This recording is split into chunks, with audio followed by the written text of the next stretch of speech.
Пайғамбарыбыз айтады: "Күллү сулама минан наси алейхи садақа" дейді. Адамдың денесінде 360 муын бар екен.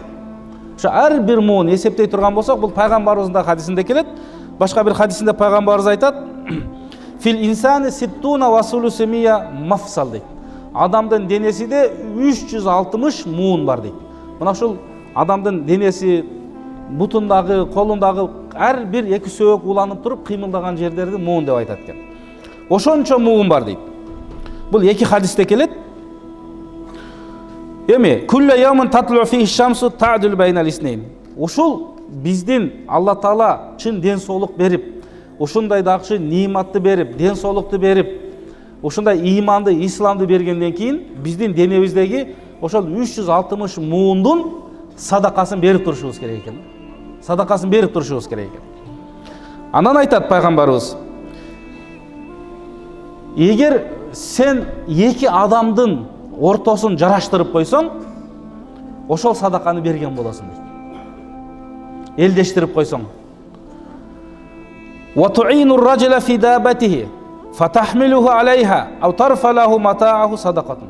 Bir адамдын эми ошол убакта төөгө, атка, эшекке чыкканына жарандашып койсоң, жүгүнү жүктөшүп койсоң, же кебирин жүгүн алып туруп бара турган жерине жеткирип койсоң, мына ошол садака дейт. "Ва калимату тайиба садака." Bir жакшы сөз айткан болсоң, ошол дагы садака dedi. "Ва бикулли хутватин тамшиха ила салати садака." Намазга басып келген әрбір қадамыңа садақаның соуын аласың dedi. "Ва тумитул аза ани тариқи садака."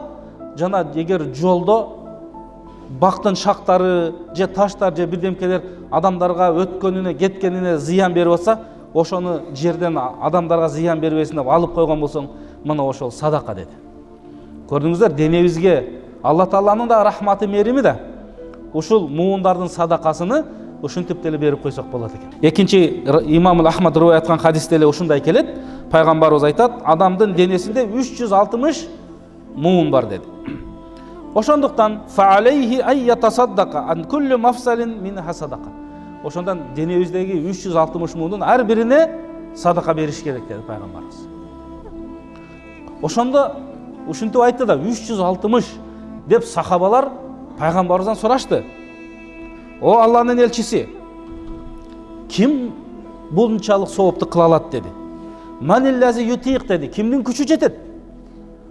Деп сахабалар дагы пайгамбарыбыздан сурады. Ошондо пайгамбарыбыз айтты: "Ан-нухаату фил масджиди тадфинуха." Ал убактардагы мечиттерди билебиз да.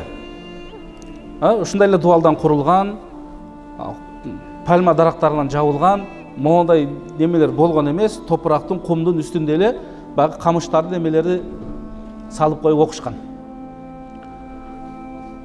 Эми кебир адамдар, ар кандай адамдар, кебир адамдар келип какырып коет, башка кылып коет. Ким дейт ошол мечиттеги бир какырыкты алып көмүп тазалап койсо деп атат, пайгамбарыбыз ошону айтып атат. Же болбосо адамдарга зыян берип аткан жолдогу бир нерселерди алып койсо дейт. Фаиллам тaqdir, эгер ушундай бир жакшылык иштерге күчү жетпесе, пайгамбарыбыз айтат: "Чашке намазындагы 2 рекет намаз күн найза боюндан көтөрүлгөндөн кийин, күн чыккандан кийин жарым сааттан кийин, 20 мүнөттөн кийин, саат 12ге чейин чашке намазы деп коебуз. Ошол убакыттарда жакшы дааратын алып туруп, 2 рекет намаз акып койгон болсо, ал дагы садака, ошол муундарынын шүгүрүнү, садакасын берген болот" дейт пайгамбарыбыз.